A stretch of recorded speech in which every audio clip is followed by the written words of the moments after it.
Урматтуу депутаттар, урматтуу президенттин өкүлү.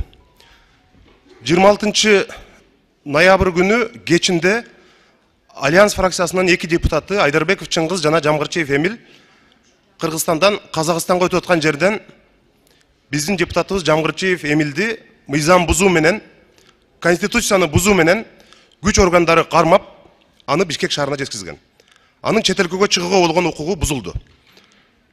Мыйзамсыз Кыргыз Республикасынын Жогорку Кеңешинин депутатын күч органдары кармап, ал жака баспа, бул жака басасың деп кылганы бул туура эмес. Биз аны Кемпироват маселесинде Эмил Жамгырчиев каршы бергени менен байланыштырабыз, түздөн түз. Жогорку соттон Эмил Жамгырчиев боюнча 2018 жылы иш козголуп, толугу менен райондук соттон дагы, шаардык соттон дагы, жогорку соттон дагы актоо чечими чыккан.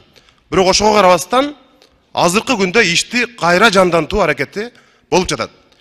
Эң негизгиси, кече күнү Эмил Жамгырчиевдин автоунаасынан дагы, үйүнөн дагы үн жаздыруучу, видео жаздыруучу аппараттар табылган. Урматтуу депутаттар, депутат берген добуш үчүн каршы береби, макул береби, ага жооп бербейт. Бул конституцияда дагы, мына регламентте дагы так жазылган. Ошондуктан мага, Жогорку Кеңештин төрагасына, күч органдарынын жетекчилери болуп өткөн окуя тууралуу так жана толук маалыматты бүгүндөн кечиктирбестен берип коет деген ишенимдемин. Рахмат. Рахмат, Жанар Кубанычевич. Бул маселе боюнча мен ошол эле күнү Жогорку Кеңештин төрагасы катары 2 депутатка ошондой маселе болгон үчүн мен дароо түшүндүрмө сурагам. Тиешелүү укук орган жетекчилери менен сүйлөшкөм. Алар мага ооз-эки түшүндүрүшкөн, эч кандай мыйзам бузуу болгон жок.